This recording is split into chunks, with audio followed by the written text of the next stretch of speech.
Então, hoje a gente vai conversar um pouquinho sobre a avaliação laboratorial da hemostasia, certo? Vamos fazer uma visão geral, né, sobre o nosso sistema da coagulação.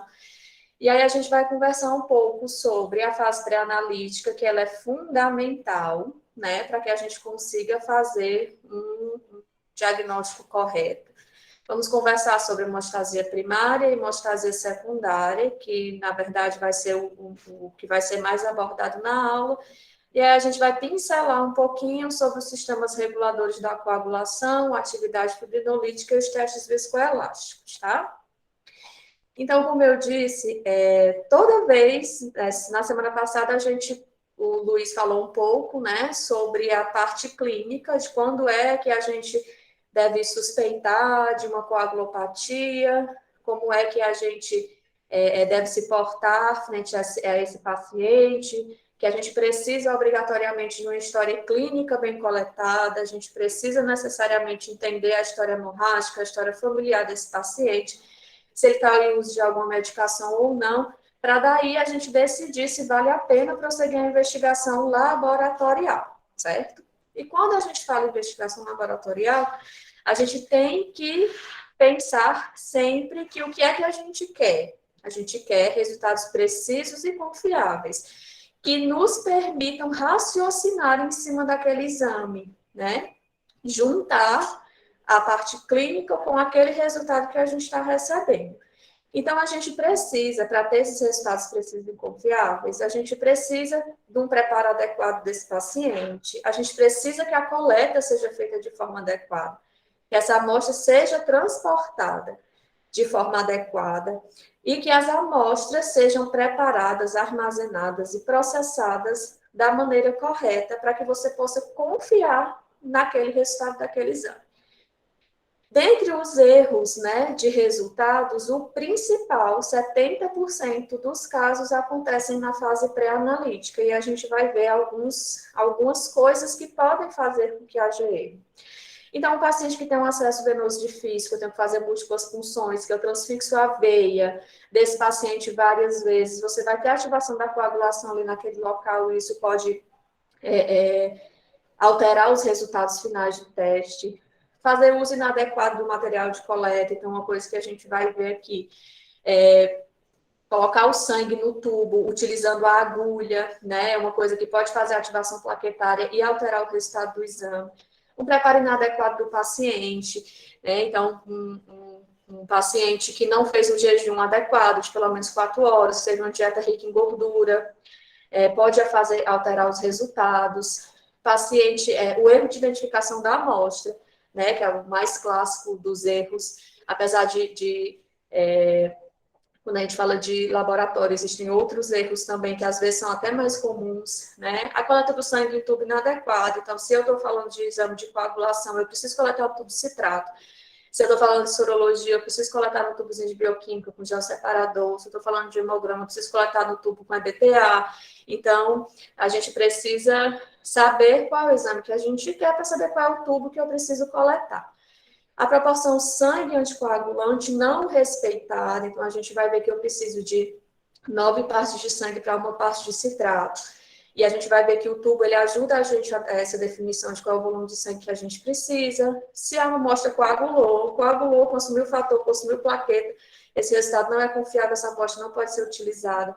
Amostras lipêmicas, hemolizadas, paciente com icterícia, pode ter impactado no resultado, né, do processamento dessa amostra, e o transporte, processamento e ou armazenamento que comprometam a integridade da amostra, que a gente vai ver um pouquinho mais também. Então, quando a gente fala de coleta, né, a gente precisa que a coleta do exame da hemostasia seja feita no tubo de citrato de sódio, que é esse tubinho da tampa azul, certo?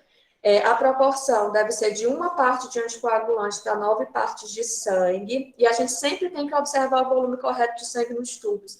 Esses tubos, eles têm vários volumes, né? Então, a gente precisa ver a especificação do que tem no tubo, de qual é o volume que a gente tem que colocar. E sempre existe no tubo essa marcaçãozinha, que pode ser essa setinha, ou pode ser essa areazinha tarjada, que vai ser a tolerância. Então, eu posso ter o sangue entre essas duas faixas que eu botar num volume adequado. Então, a gente tem tubos, por exemplo, que são iguais, mesmo tamanho, mesma tampinha azul, e eu tenho um que tem 4 ml e o outro 1,8 ml. Então, eu preciso seguir essa orientação para que nem eu colete sangue demais para anticoagulante de menos, bem como o inverso, sangue de menos para anticoagulante de mais, porque isso interfere nos resultados, certo? E aí, aquilo que eu falei, né? Se for por acaso, não for coletar no sistema a vácuo, se você for coletar na seringa para depois colocar no tubo, nunca fazer isso aqui de colocar a seringa diretamente furando o tubo, a agulha diretamente furando o tubo, porque isso daqui pode fazer ativação plaquetária e alterar os resultados. Então, sempre preferir tirar a agulha e colocar lentamente o sangue correndo pelas paredes do tubo. Um tempo de garroteamento superior a 1 minuto também pode alterar os resultados. Então, a orientação é que você faça o garroteamento do braço realmente só na hora que você for proceder com a coleta da amostra. Posso coletar de acesso central? Pode, mas necessariamente você vai ter que descartar 6 vezes o volume do espaço morto para que não haja interferência, né, do que foi infundido aqui nesse acesso nos resultados. Então, pode sim ser utilizado, se não tiver um acesso periférico, né, fácil de você conseguir, mas tem que lembrar de descartar 6 vezes o volume do espaço morto, tá? E sempre observar o aspecto da amostra. Então, amostras lipêmicas, óbvio que uma amostra dessa não pode ser utilizada para processamento para exame de hemostasia, amostras hemolisadas também não podem ser utilizadas, porque elas vão interferir no resultado que eu vou alcançar. E, além disso, né, fundamental, a gente precisa ter uma identificação correta da amostra. Né? Então, uma amostra que chega no laboratório sem 2 identificadores, sem o dia da coleta, sem a hora da coleta, simplesmente com perdão da palavra, um garrancho aqui escrito, eu não tenho como aceitar uma amostra dessa, porque eu não sei nem quem é esse paciente, como é que eu vou liberar um resultado, sem saber de quem é esse sangue, né? E quando eu for colar, né, etiquetazinha no tubo, sempre lembrar que eu preciso colar a etiqueta de uma forma que ela fique bem ajustada no tubo, né, e que eu consiga ler todas as informações. Então, assim, uma etiqueta para colocar 2, 3 tubos, uma etiqueta colada na tampa, uma etiqueta que você não consegue ler todas as informações que tem nela, são também identificações consideradas inadequadas. E o transporte, quando a gente fala em hemostasia, ele é fundamental, porque tem alguns cuidados que eu preciso ter para que eu consiga garantir que aquele resultado atingido é realmente o resultado correto. Então, eu não posso fazer a agitação da maleta para não agitar os tubos, certo? E interferir no conteúdo deles. Depois que eu coletar a amostra no tubo de citrato, eu posso manter em temperatura ambiente até 4 horas, até 2 horas, com certeza, sem nenhuma diferença nos resultados, e até 4 horas sem nenhuma interferência impactante, né, que vai mudar a minha conduta no resultado. Então, até 4 horas eu posso manter o tubo, né, a amostra coletada em sangue total. Passou de 4 horas entre a coleta e o processamento, obrigatoriamente essa amostra vai ter que ser centrifugada para que eu consiga adquirir o plasma pobre em plaqueta, alicoto esse plasma pobre em plaqueta e congelo preferencialmente a menos 70 graus, para que essa amostra seja transportada ao laboratório onde ela vai ser processada, certo? Eventualmente, se eu não tiver como congelar a menos 70, ainda aceita-se congelamentos entre menos 20 e menos 30. E essa amostra ela precisa ser transportada em gelo seco para que ela seja enviada ao laboratório e chegue aqui ainda congelada, para que eu não tenha interferência nesse resultado.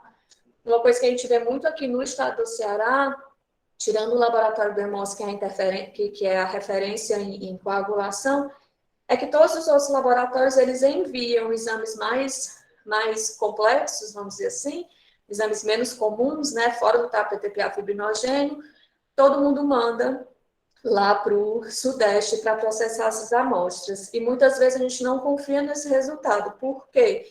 Porque eu não consigo garantir que essa amostra chegou lá no destino, no laboratório, a temperatura de -70. Então, se essa amostra estiver descongelada no caminho, eu posso ter consumo de fator, ativação plaquetária, e aí você deixa de ter um resultado confiável. Por isso que muitas vezes, quando o pessoal vem discutir algum caso com a gente, não, fez exame no laboratório privado e deu uma deficiência de fator 8.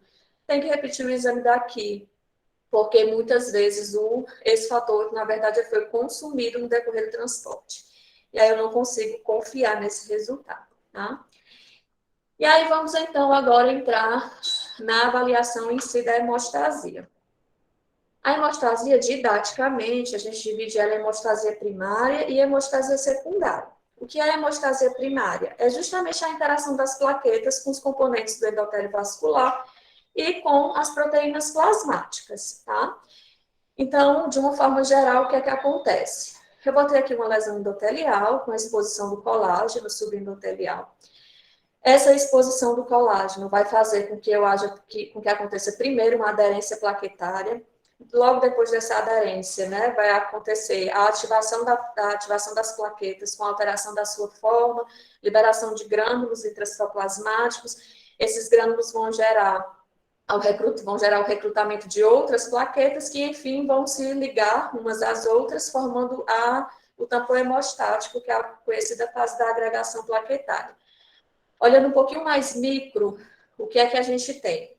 A gente tem um colágeno exposto aqui no subendotélio quando acontece essa lesão. E aí você vai ter, então, a interação desse colágeno com glicoproteínas da superfície da membrana plaquetária. Essa interação, ela pode acontecer diretamente com a glicoproteína, como, por exemplo, acontece na glicoproteína 6, na integrin alfa-2 beta-1, como ela pode acontecer intermediada pelo fator de Wolff-Lebrun, né, através do complexo glicoproteico 1B9, e também através do fibrinogênio, que é o que acontece na integrin alfa-2B beta-3, que é o antigo nome da glicoproteína 2B3A, certo?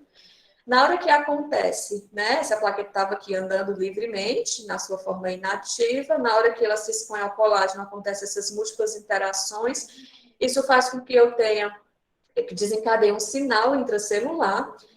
Isso daqui vai gerar, então, a ativação da plaqueta com mudança conformacional dessas glicoproteínas de superfície, então, principalmente a glicoproteína 2B3A vai ser ativada, e através dessa ativação você vai ter, então, a liberação de grânulos plaquetários, certo? E a interação plaqueta-plaqueta, que vai ser através da glicoproteína 2B3A se juntando com o fator de Wolff-Lebrun e ligando uma plaqueta à outra, bem como o fibrinogênio plasmático, que também vai se ligar na glicoproteína 2B3A. E aí eu faço ativação plaquetária, liberação de múltiplos agonistas, trombina, ADP, serotonina, tromboxano A2, com uma maior expressão dessas moléculas na superfície e uma maior liberação desses grânulos para formar, enfim, o tampão hemostático, né, da agregação plaquetária.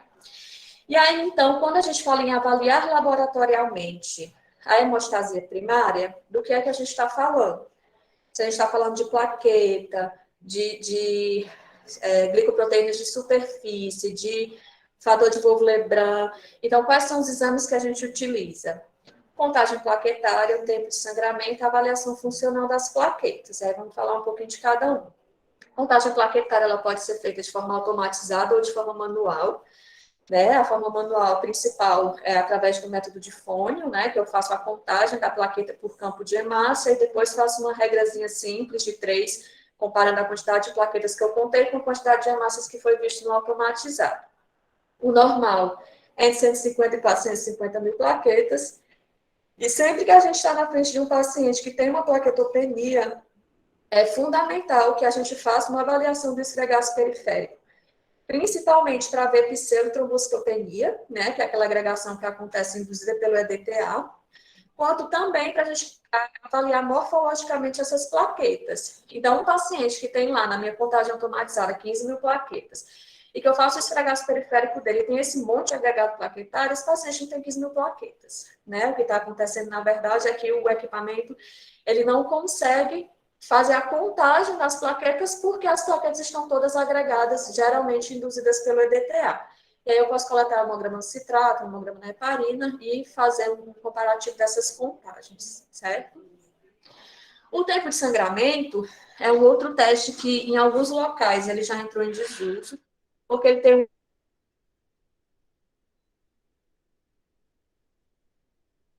existem dois métodos a ser realizados, o método de Duke, que é esse que você faz no lóbulo da orelha, que ele tem uma sensibilidade, uma reprodutibilidade ainda pior. Então, o que se recomenda é que se for fazer tempo de sangramento, que você faça pelo método de Ive modificado, e que você coloca, né, mensura a pressão sistólica e diastólica desse paciente, coloca na pressão média, e aí você faz uma incisão, que tem que ter necessariamente 10 milímetros de extensão, 3 milímetros de profundidade, e aí você fica contando o tempo com um papelzinho filtro, né? Você vai enxugando até ver em que momento eu não tenho mais absorção de sangue por esse papel filtro. Em geral, pelo método de Ive, você vai ter um tempo de sangramento normal entre 3 e 8 minutos, tá? Existe um equipamento que algumas pessoas tentam utilizar como substituição a esse tempo de sangramento, que é o PFA-100. Na verdade, ele analisa funcionalmente as plaquetas, né? É um teste automatizado, obviamente que ele é mais reprodutivo e mais sensível, mas é um teste que não tem ampla disponibilidade, e ele tem uma coisa que você não consegue avaliar comparado ao tempo de sangramento, né? Você não consegue fazer essa avaliação do endotélio e do tônus vascular, né? Então, ele é um teste que ele tem, ele adiciona alguns agonistas, né, da plaqueta, e aí conta em quanto tempo a formação daquele coágulo, né? Então, ele coloca colágeno e epinefrina, e aí depois ele coloca tromboxano e ácido se não me engano. E aí ele faz essa avaliação de quanto que ficou esse tempo de sangramento, tá? Mas ele não é muito amplamente disponível. Outro exame que a gente faz para avaliar a hemostasia primária é na avaliação da doença de Wolff-Lebrun. Então, se o paciente tem uma história típica de distúrbio de hemostasia primária, a principal coagulopatia hereditária é a doença de Wolff-Lebrun, e aí você vai ter um leque de exames que podem ser utilizados, a gente vai ver melhor na próxima aula, que a gente vai falar especificamente da avaliação laboratorial no diagnóstico da doença de Wolff-Lebrun. Mas quais são os exames que a gente pode fazer? A dosagem do antígeno de Wolff-Lebrun, a atividade, fator de Wolff-Lebrun, a dosagem do fator 8. Por quê? Porque o fator 8, na sua forma inativa, anda na circulação ligada ao fator de Wolff-Lebrun. Se eu tenho uma diminuição da produção de fator de Wolff-Lebrun, então eu tenho mais fator 8 produzido que fica livre, e aí está mais propenso às enzimas proteolíticas. Por isso que na doença de Wolff-Lebrun, você, se for com antita ativa, né, na tipo 1 e na tipo 3, você também vai ter uma diminuição do fator 8. Nas qualitativas, você pode ter, que é a tipo 2, você pode ter um fator 8 normal ou baixo, né? Vai depender do subtipo, certo? Além deles, né? A gente pode fazer também o RIPA, né? Que é a agregação plaquetária induzida por histocetina. Você utiliza principalmente para diferenciar entre os subtipos do tipo 2, né? Se vai ser um subtipo 2B ou se vai ser 2A ou 2M. E também a avaliação dos multímeros de fator de Wolff-Lebrun, que aí você vai ter no subtipo 2A e no 2B a ausência dos multímeros de alto peso molecular, que são os multímeros que têm uma maior atividade, né? E aí o organismo ele não produz, ele produz Wolff-Lebrun, fator, mas ele não produz os multímeros de alto peso molecular. Então, apesar de você ter uma quantidade, né, um antígeno que pode ser geralmente levemente reduzido, você tem uma atividade muito reduzida, porque você não tem esses multímeros de alto peso, certo? Mas a gente vai conversar mais detalhes sobre ele na próxima semana. E aí, né, depois que você fez essa avaliação tempo de sangramento, fez a avaliação do fator de Wolff-Lebrun, a outra forma de você avaliar a hemostasia primária é através da avaliação funcional de plaquetas. Como eu falei, a plaquetinha ela é cheia de glicoproteínas na sua superfície. Cada uma dessas proteínas de superfície, se você tiver alteração em cada uma delas, você pode ter uma doença específica, certo? Então, as mais comuns, né? As duas mais comuns é a síndrome de Bernard-Soulier, que você vai ter alteração da glicoproteína 1B, e a trombastenia de Glanzmann, né? Que você vai ter alteração na glicoproteína 2B3A, ou integrina alfa 2B beta 3. Além das alterações de superfície, você também pode ter alterações intracelulares, né? E aí você vai ser outro leque de doenças, que aí você vai ter a doença da plaqueta cinza, a doença de liberação dos grânulos densos plaquetários. Então, cada alteração na plaqueta vai cursar com uma doença específica. E como é que a gente pode avaliar essa função plaquetária? O principal exame é a curva de agregação plaquetária, né? O que é que você faz? Você pega o plasma desse paciente, o plasma rico em plaqueta, coloca agonistas da ativação plaquetária, e aí, através de um feixe de luz, né, você faz a avaliação através de um feixe de luz, você vai avaliando o quanto que vai se formando esses agregados. Então, no início, que eu tenho as plaquetas todas livres, a passagem de luz aqui, ela vai ser bem menor. À medida que eu jogo o agonista e você vai começando a formar os agregados plaquetários, né, esse líquido aqui ele vai ficando menos turvo, e aí você consegue ter uma maior passagem de luz. E é exatamente isso que você vai captando aqui na agregação. Então, geralmente, a gente utiliza epinefrina, ADP, colágeno, histocetina e ácido araquidônico. E aí, dependendo do padrão de hipoagregação, você vai conseguir caracterizar como uma doença ou outra, certo? Então, é basicamente isso. Eu jogo agonistas e vejo qual é a resposta da formação de agregados plaquetários de acordo com aquele agonista que eu estou jogando, tá? Além da agregação plaquetária, a gente também pode fazer a citometria de fluxo. A citometria, ela só é capaz de avaliar as glicoproteínas da superfície, né? Então, eu estou fazendo uma imunofenotipagem dos antígenos plaquetários. Então, as duas principais doenças que a gente diagnostica pela citometria, existem outras que dão para diagnosticar, né? Como a gente viu, existem várias glicoproteínas na superfície da plaqueta, mas aí as principais que a gente vai ver é a trombocitenia de Glanzmann, né, que você vai jogar o CD41 para ver a glicoproteína 2B e o CD61 para ver a glicoproteína 3A. Pode jogar também esse outro anticorpo, que é o PAC1, que ele vai avaliar o epítope de ativação da glicoproteína 2B3A. E aí, o que eu esperaria, se o paciente tivesse uma expressão normal, é que ele se desenhasse aqui essa marcação nessa curva pontilhada, e quando o paciente tem ausência da expressão da glicoproteína na superfície da plaqueta, eu não consigo pegar, né, esse marcador, ele não se expressa de forma adequada. Da mesma forma que no Bernard-Soulier, eu vou jogar o 42B para ver a glicoproteína 1BA e o 42A para ver a glicoproteína 9. E aí a curva do paciente vai ser semelhante a essa daqui, né? Eu não consigo pegar o antígeno, porque esse paciente não expressa ou expressa de forma muito diminuída esses antígenos na superfície da plaqueta. Além disso, desses exames, existem outros testes que podem ser utilizados. Eu posso fazer uma ampliação da curva de agregação plaquetária, né, jogando outros agonistas, além daqueles que eu falei, como ativadores de receptor de trombina, tromboxano A2-like, que são menos disponíveis nos laboratórios de investigação. Eu posso ampliar a citometria de fluxo, incluir a avaliação de P-selectina, de glicoproteína 4, glicoproteína 6, 1A2A, jogando outros antígenos. Eu posso fazer a pesquisa de secreção de grânulos, para poder avaliar se há a liberação de grânulos depois que essa plaqueta é ativada, certo? Isso pode ser feito por citometria de fluxo, por ELISA, por HPLC.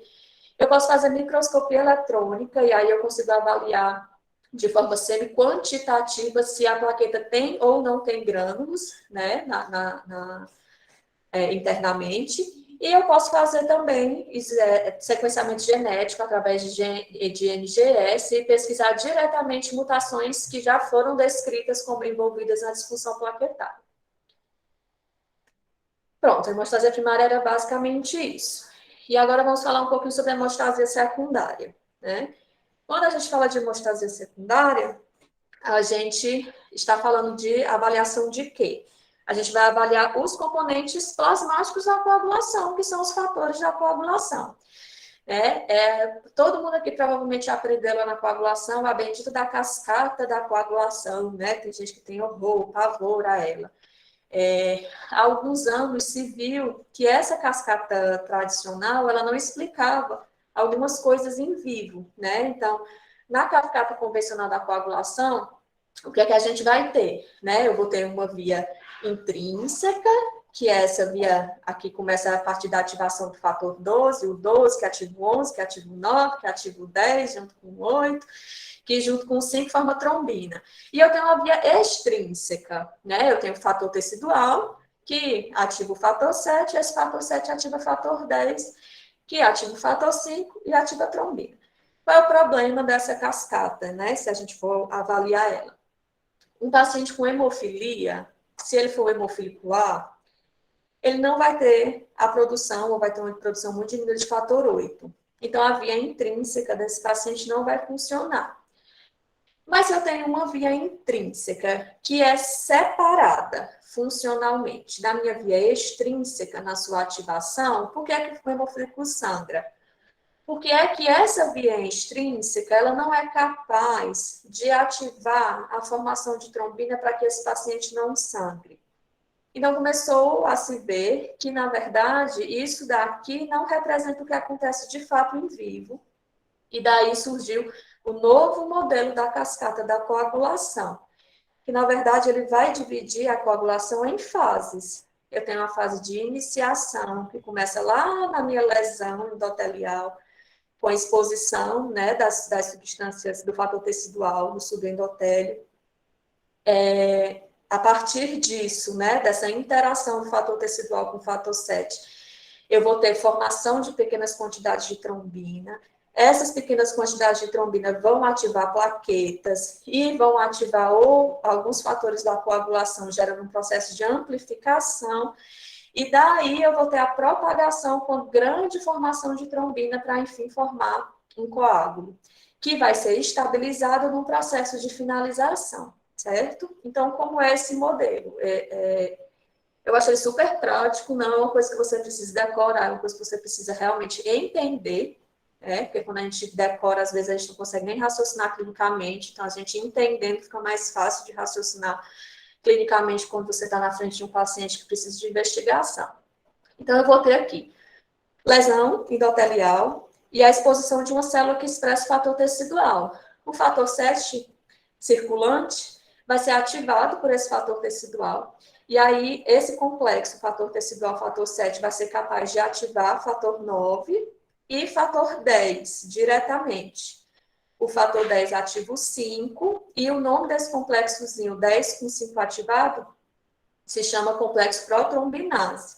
E aí você consegue produzir pequenas quantidades de trombina. Esse processo está acontecendo só ali próximo da lesão, nas células que expressam o fator tecidual. Essa pequena quantidade de trombina não vai ser capaz de produzir grandes quantidades de fibrina, mas ela é suficiente para ativar os demais fatores circulantes na coagulação. Então, ela consegue fazer a ativação de fator 11, ela consegue fazer a ativação de fator 5 e ela consegue fazer a ativação de fator 8. É nessa ativação do fator 8, na fase de amplificação, que já está acontecendo ali na superfície das plaquetas ativadas, é que você vai, enfim, conseguir formar o complexo tenase, né, que é o fator 9 junto com o fator 8. E aí, quando eu formo esse complexo tenase, é que eu vou, enfim, ativar grandes quantidades de 10 com capacidade de formar grande quantidade de trombina. Então, essa propagação vai acontecer na superfície das plaquetas ativadas, eu vou conseguir formar grandes quantidades de trombina, que aí vai conseguir formar fibrina, né, transformar o fibrinogênio em fibrina para formar um coágulo mais estável, certo? Aqui só mostrando um pouco mais macro, né, essa fase de iniciação, se a gente for querer correlacionar com o modelo anterior, ela lembra a via extrínseca da coagulação, em que eu tenho a cascata, né, começando com o fator 7. Isso é real, isso acontece, mas isso produz pequenas quantidades de trombina. E eu só vou conseguir formar grandes quantidades de trombina com a ativação do complexo tenase, que vai ativar o 10, que aí, junto com o 5, também ativado pela própria trombina, é que vai conseguir fazer um boom de trombina e a formação de grande quantidade de fibrina. Depois aqui ainda entra o fator 13, né, que ele entra para poder estabilizar esse coágulo, certo? E aí eu recebo um paciente que, teoricamente, né, geralmente esse paciente deveria ser encaminhado com uma história clínica hemorrágica, então meu paciente vem, ou porque ele tem uma história clínica hemorrágica, o médico pediu o exame, ou porque ele fez um exame da coagulação e esse exame veio alterado. Como é que eu investigo esse paciente? Então, toda vez que a gente está na frente dos testes globais da coagulação, que eu vou prosseguir uma investigação, eu preciso raciocinar. Primeiro, esse paciente sangra ou esse paciente não sangra? Segundo, se esse paciente tem um TAP alargado, eu vou partir para um caminho. Se ele tem um TTPA alargado, é outro caminho de investigação. Se ele tem TAP e TTPA alargado, é outro caminho de investigação. Não adianta a gente sair pedindo todos os fatores da coagulação sem pensar no que é que a gente está fazendo. Primeiro, porque os recursos são finitos e eu preciso, né, ter os testes disponíveis para os pacientes que realmente precisam. Né? E segundo, que eu vou estar escolhendo meu paciente, fazendo exame desnecessário, sem motivo, se eu não raciocinar. Então, ok, meu paciente veio, ele tem simplesmente uma história de um TP prolongado, só um tempo de protrombina prolongado. A principal causa de TP prolongado é a amostra inadequada erro laboratorial. Então, a primeira coisa que eu vou fazer é repetir no laboratório que eu confio. Mas eu estou no consultório, estou fazendo no privado. Então, peça para esse paciente coletar a amostra dele no laboratório central, que é o laboratório que coleta e processa a amostra no mesmo local, porque aí eu já tiro um fator confundidor, que é aquela amostra que ficou 6 horas na bancada, em sangue total, esperando para ser processada. Eu tiro o fator confundidor do transporte desse paciente, geralmente no laboratório central. As pessoas fazem um volume maior de coleta, então são pessoas mais experientes na punção, né? Garroteia menos o braço, tem uma punção menos traumática, certo? Então, a primeira coisa que eu faço é repetir. Não, veio realmente prolongado. Aí eu preciso fazer o teste da mistura, que como o nome diz, é uma mistura mesmo. Eu vou pegar o plasma cobre em plaqueta do meu paciente e misturar com um plasma que eu já sei que é normal, que tem quantidades normais de fatores da coagulação. Corrigiu é a deficiência de fator. Se eu estou falando de tempo de protrombina, sozinho, alargado, o fator que é lá da medida da via extrínseca é o fator 7, que está sozinho na via extrínseca, é o fator 7. Então, deve ser uma deficiência de 7, eu faço a dosagem da atividade do 7. Não corrigiu, é porque eu tenho algum inibidor da coagulação, que geralmente é um anticoagulante, geralmente é um antivitamina K, ou pode ser um paciente que tem um inibidor. Existe um tipo de anticoagulante lúpico que é direcionado contra o fator 2, que ele pode alargar, tanto que ele pode vir alterar aqui o TP, geralmente junto com o TTPA. Né? Dificilmente você tem um inibidor direcionado só para o fator 7, pode ter, né? Mas é bem raro, é bem incomum. Pronto, meu paciente veio com TTPA alterado. Primeira coisa que eu vou fazer, repetir. Foi normal, era erro de laboratório, amostra inadequada. É prolongado, faz o teste da mistura com plasma normal. Corrigiu, é deficiência de fator, certo? Geralmente a gente pede para fazer incubação dessa amostra para poder aumentar, né, a sensibilidade da investigação, certo? Uma das alterações do TTPA são os fatores da via de contato, que é calicreína e ciminogênio de alto peso molecular. Geralmente, quando eu incubo a amostra, eu consigo fazer um bypass, né, dessa alteração, porque eu aumento a afinidade do reagente com os fatores presentes, né, aumentando, colocando essa amostra em temperatura maior, então você consegue corrigir a deficiência da fase de contato. Essa aqui é uma etapa que nem todo laboratório faz, certo? Então, fiz o TTPA, prolongou, fiz o teste da mistura, corrigiu. Incubei, não corrigiu, então deve ser realmente deficiência dos fatores. E aí pode ser deficiência de fator 8, 9, 11 ou 12. E aí eu vejo a história hemorrágica do meu paciente. 12 não sangra. 8, hemofilia A, 9, hemofilia B e 11 é a antiga hemofilia C, que a gente não chama mais assim, a gente chama mesmo de deficiência de fator 11, tá? Prolongou, fiz a mistura, não corrigiu, tem algum anticoagulante circulante. Esse anticoagulante pode ser um anticoagulante lúpico, né, que é um anticoagulante, um anticorpo antifosfolípide, ou pode ser um anticoagulante não lúpico, que aí geralmente meu paciente vai ter uma história hemorrágica, né, e aqui a gente pega os inibidores, a hemofilia adquirida, né, que vai ser entre as coagulopatias adquiridas por inibidor de fator, a mais comum é a hemofilia adquirida, certo?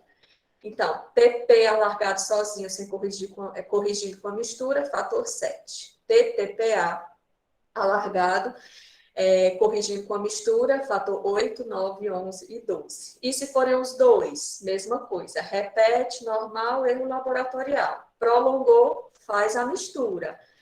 Não corrigiu, é algum anticoagulante circulante. Pode ser lúpico, né, um anticorpo antifosfolípide, ou não lúpico, como algum inibidor da coagulação, né, um inibidor dirigido contra o fator 10, contra o fator 2, certo? Corrigiu, aí então eu vou avaliar os fatores da via comum. O principal é o fibrinogênio, então dose logo fibrinogênio foi baixo. Aí tem as causas hereditárias e as causas adquiridas, a história clínica que vai dizer para a gente. Uma coagulação intravascular disseminada, uma afibinogenemia, uma desfibinogenemia. Então, a história clínica que vai ajudar aqui. Se o fibrinogênio foi normal, então eu doso os outros fatores da via comum, que aí é 10, 5 e 2, certo? Então, essa dosagem específica dos fatores, ela vai depender da história clínica e de qual foi o teste da coagulação global que eu encontrei alterado, certo? Pronto, essas outras duas partes eu vou falar um pouquinho mais rápido, até por conta do tempo, né? Eles são 1h42.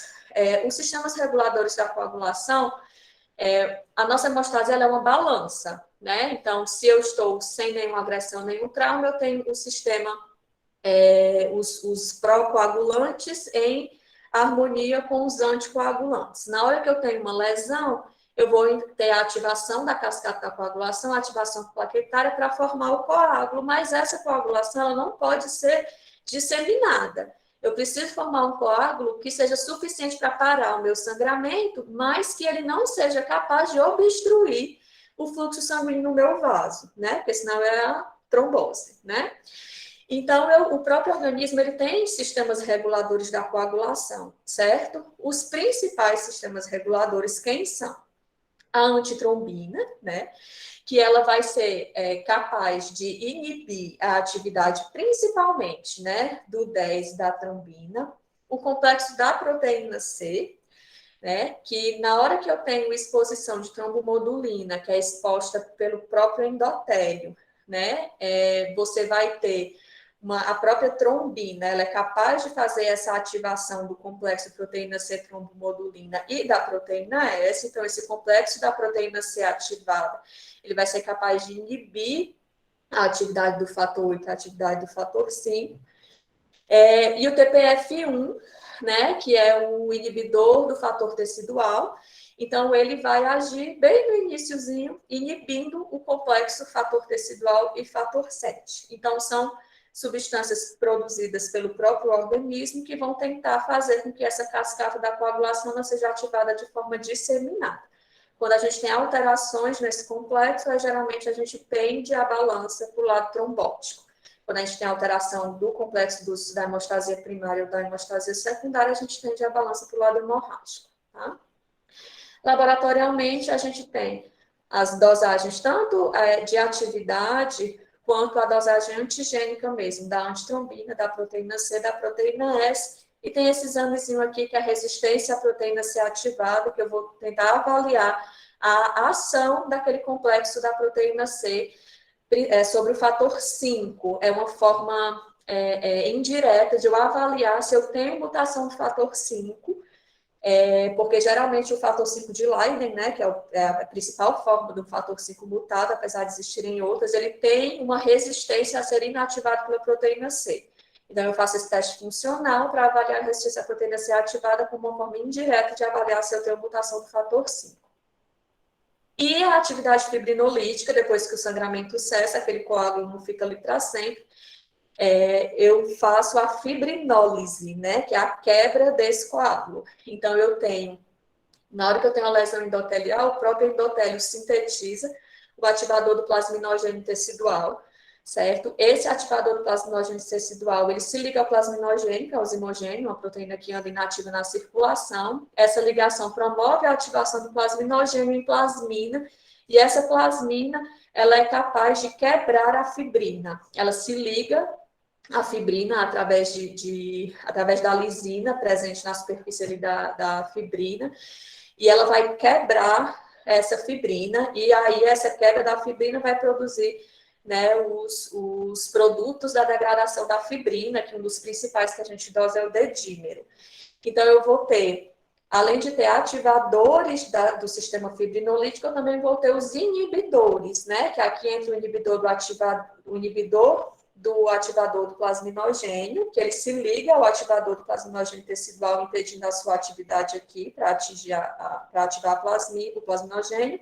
E eu vou ter a alfa-2 antiplasmina, que também vai se ligar à plasmina e inibir a ação da plasmina em quebrar a fibrina.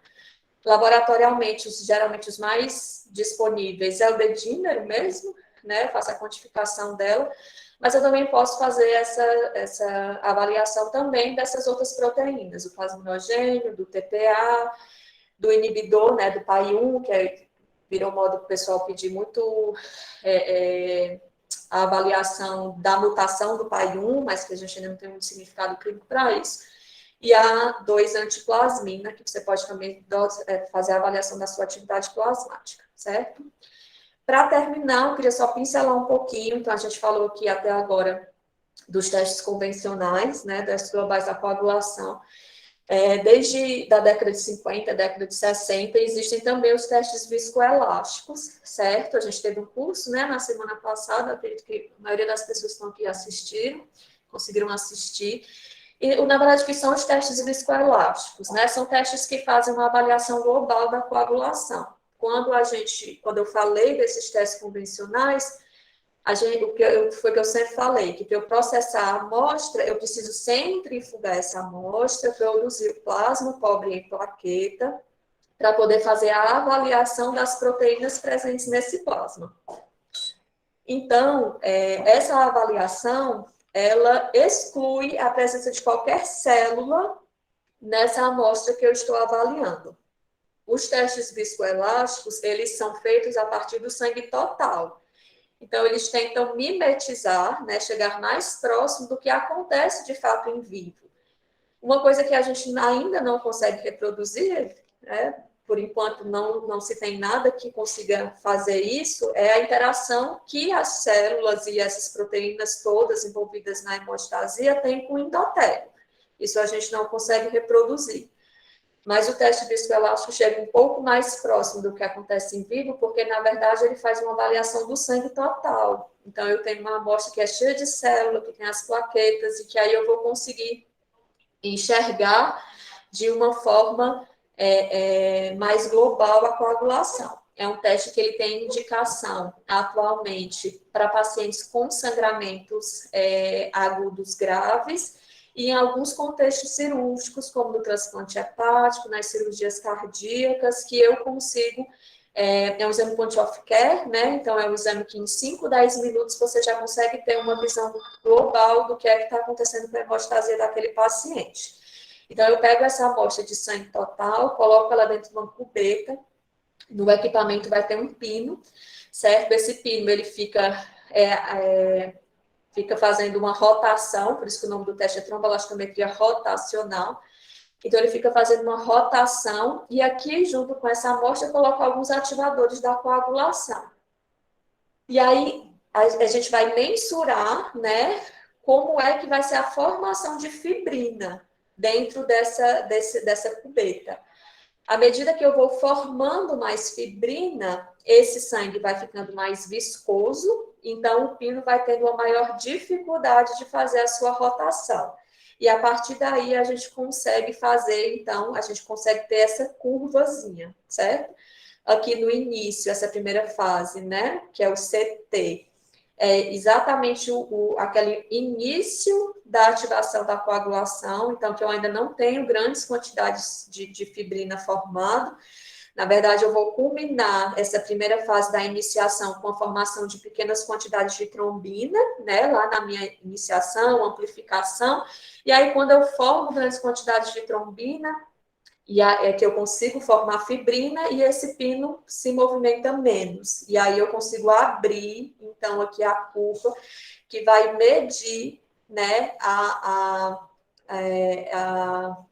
viscosidade do meu coágulo, certo? Então, basicamente, a gente divide a interpretação em 3 fases, essa fase inicial aqui no CT, depois a gente faz essa avaliação da formação, né, do coágulo, medindo através, e depois da amplitude, medindo aqui a amplitude do A10, a amplitude do MCF, e depois se esse coágulo aqui é realmente um coágulo estável e firme.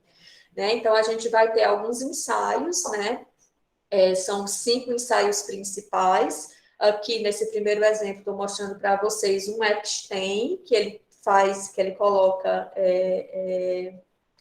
tromboplastina para poder fazer a ativação da coagulação, e aí eu consigo ter, a partir disso, alguns parâmetros, né? Então, eu vejo se o meu CT, o Epstein é o principal ensaio, eu vou ver se o meu CT, o que é que o CT vê? O CT vê principalmente os fatores da coagulação, né? Que é o início da cascata, fator tecidual ativando o fator 7 e ativando o fator 10. Então, bem aqui eu faço a avaliação de presença, né? Se tem a quantidade suficiente de fator de coagulação.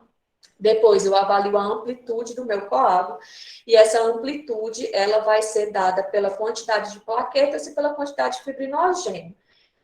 Se for diminuição de fibrinogênio, eu consigo pegar aqui no FibTem, que ele faz a avaliação especificamente da quantidade de fibrinogênio contribuindo aqui nessa amplitude do meu coágulo, certo? A quantidade de plaqueta é uma simples diferença, a gente chama de PL-TEM, né? Eu pego aqui o MCF do Epstein, subtraio do MCF do FibTem e vejo qual é a contribuição plaquetária nesse meu coágulo. E aí a gente tem o INTEM, que ele vai conseguir avaliar melhor a falta, né, a diminuição dos fatores relacionados à via intrínseca, né? Então, por isso que o nome dele é INTEM. Essas são as 3 curvas principais. Esse aqui é um exame que ele é um exame normal, né? Tá tudo bonitinho, não tem nenhum examezinho, né, vermelhinho, tarjadinho. Esse exame aqui já é um exame de um paciente que tem uma hipocoagulabilidade, né? Comparando essa curva de Epstein, essa amplitude com essa amplitude, né? O tracejadozinho já ajuda a gente a ver que eu tenho uma diminuição da amplitude do meu coágulo, então isso significa que eu tenho uma diminuição da produção de trombina. É isso que a gente está medindo no final. Eu tenho um CT normal, portanto, não é déficit de fator, mas eu tenho aqui uma amplitude em 10 minutos, que é o A10, diminuído de 30, que era para ser 43. Então, aqui pode ser plaqueta ou pode ser fibrinogênio. Como é que eu sei? Vou com meu FibTem. Meu FibTem está normal, de 12. Então, aqui é uma culpa de um paciente que tem um déficit de plaqueta, tá? Além disso, eu tenho aqui um INTEM que não abriu a curva, certo? Isso aqui pode ser deficiência grave dos fatores da via intrínseca ou do mesmo jeito que a gente acompanha a heparina pelo TTPA, a heparina ela também interfere aqui nessa avaliação da via intrínseca. Para eu saber se é heparina ou deficiência de fator, existe uma outra curva chamada de EpiTem.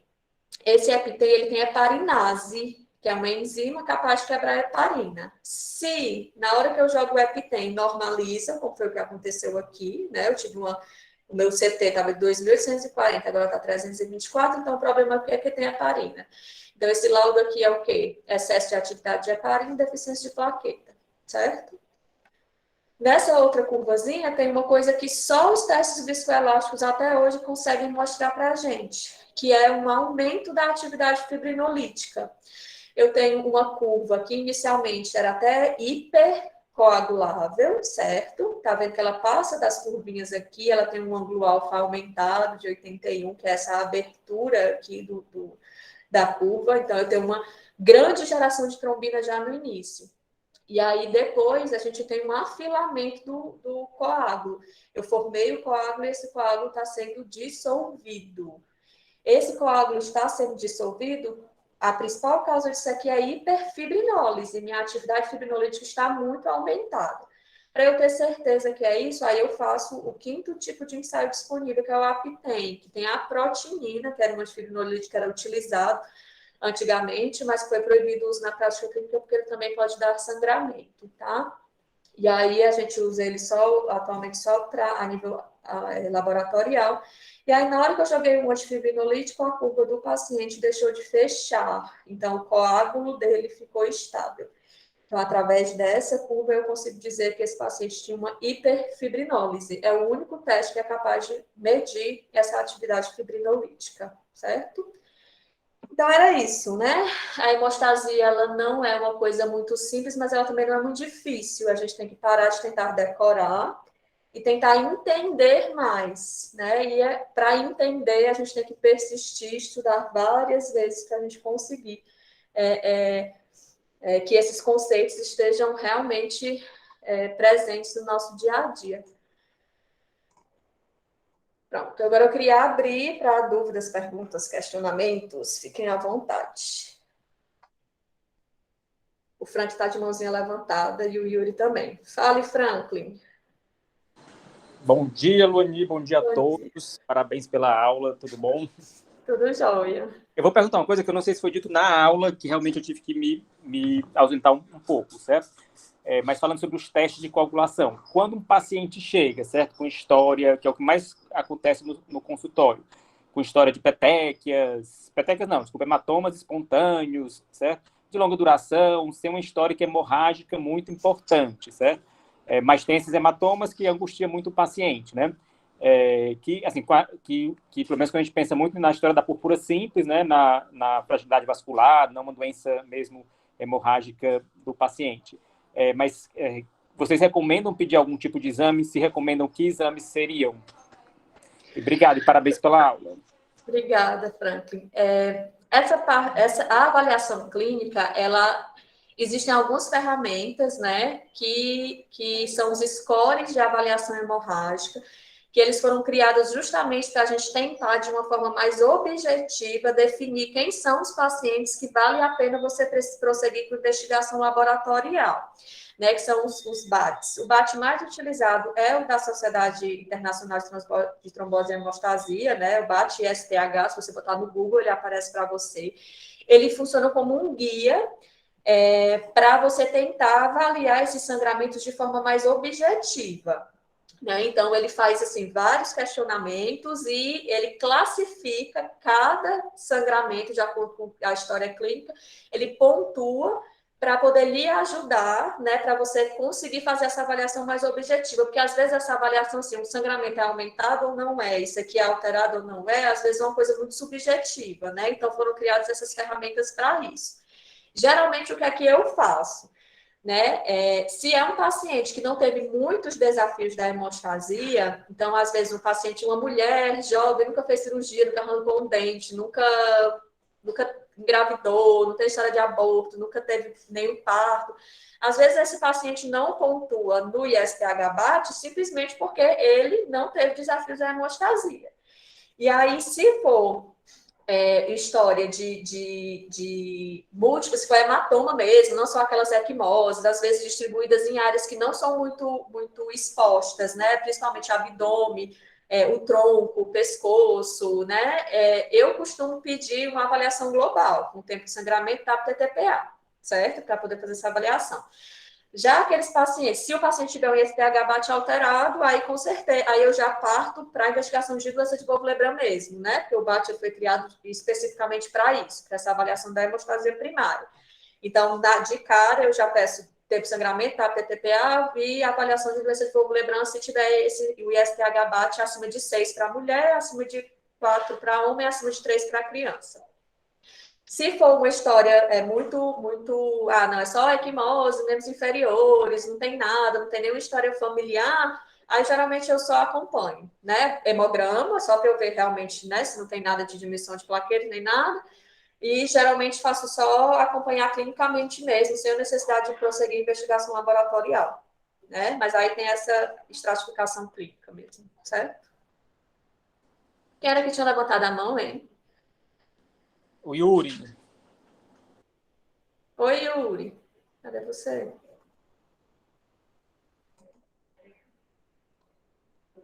Yuri, quer perguntar?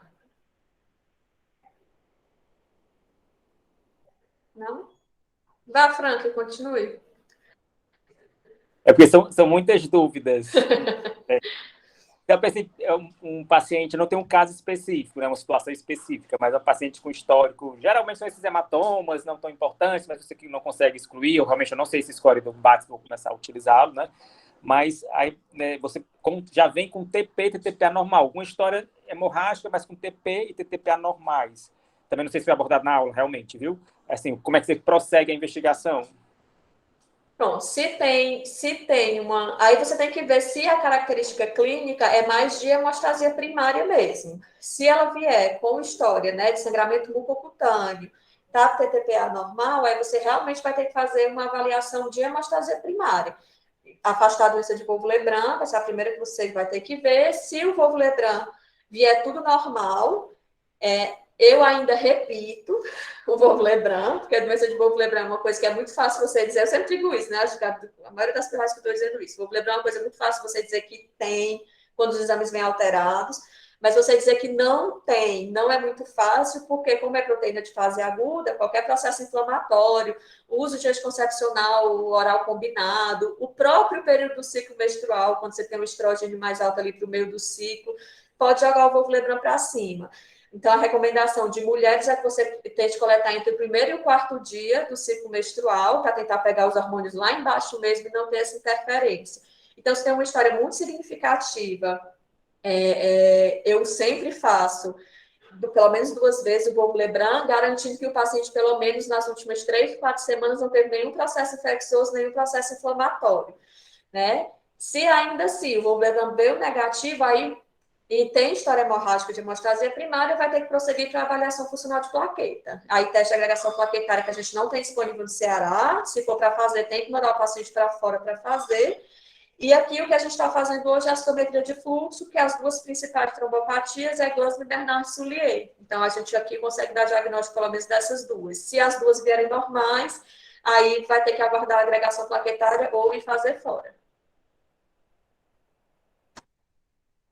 Perguntaram como é que se escreve o score de BAT. Doutor, É BAT conseguiu me mesmo, ouvir? bate. Estou ouvindo, Yuri. Eu, primeiro, parabenizar pela aula, foi excelente. Eu tenho uma pergunta em relação ao PFA 100, né? Já que é um teste muito caro, né, pelo que eu tinha visto, e ele não necessariamente reflete, né, a plaquetária em vivo, né? E aí eu queria saber, no fluxograma de investigação, onde entra a aplicabilidade clínica desse teste. Pronto. Há quem use substituindo o tempo de sangramento. Né? O tempo de sangramento, como ele é um exame que ele tem uma sensibilidade muito dependente de quem está aplicando o teste, né? Então, assim, você tem que ter certeza que a pessoa que está fazendo aquele corte, naquela profundidade, naquele comprimento, e que ele tenha o cuidado, né, de não ficar nem removendo o coágulo, nem ativando a função, né, da coagulação pelo contato com o papel filtro. Ele é um exame que você não consegue assim fazer de forma homogênea em vários locais de coleta. Então, por exemplo, o Fleury substituiu, tirou o tempo de sangramento e faz PFA 100, né? Como uma tentativa de fazer uma triagem. Para que eu peço tempo de sangramento? Para avaliar a hemostasia primária. É o exame de triagem. Então, na tentativa de substituir isso, ele faz uma avaliação global da função plaquetária através do PFA 100. Né? Ele joga agonistas da plaqueta, né, em 2 grupos, ele divide colágeno e ADP, e tromboxano é ácido araquidônico, né? Então ele faz primeiro um e depois ele faz o outro, se o primeiro não tiver sido alterado, para tentar mimetizar, né? Tentar fazer uma avaliação genérica, na verdade, né? Não é nem mimetizar, né? Para tentar fazer uma avaliação genérica da função da plaqueta, entendeu? Então, ele entraria como se fosse substituindo o tempo de sangramento. Aqui no Hemócio, a gente só faz tempo de sangramento com o doutor Gentil. Ele é a única pessoa que faz, se tiver algum residente, inclusive, querendo aprender, estamos abertos para vocês passarem lá e aprenderem também a fazer. Justamente porque não dá para a gente colocar qualquer pessoa para fazer por conta dessa questão da característica dessa alteração da sensibilidade, dependendo de quem está fazendo o teste.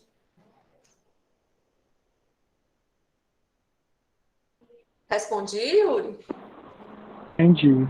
Acho que a conexão... Obrigado. Respondi? Nada. Oi, Franklin. Bem rapidinho também, né? É só para fazer um comentário, né? Assim, quem atende consultório não tem essa facilidade, né? Que o Hemócio, quem atende do Hemócio, que tem o próprio laboratório dentro do setor de atendimento, né? Então, assim, é uma orientação que geralmente a gente dá para os pacientes do consultório, quando vão fazer os exames nos laboratórios, que façam nos laboratórios centrais, não façam nos postos de coleta, né? Que às vezes é uma coisa que você nem se atenta, né? Né, de que, né, se fizer posto de coleta vai ser um tempo a mais de demora para esse exame, né, ser mandado para fora ou ser, né, armazenado, condicionado adequadamente, né. Queria parabenizar o Hemócio, né, a Alune pela aula, né, o Hemócio todo como um todo, né, e agradecer ao Hemócio pela disponibilidade e pelo entendimento que ele tem na saúde pública de disponibilizar os exames quando a gente precisa e pede, né, desse intuito do Hemócio, viu? Agradecendo mesmo aqui publicamente.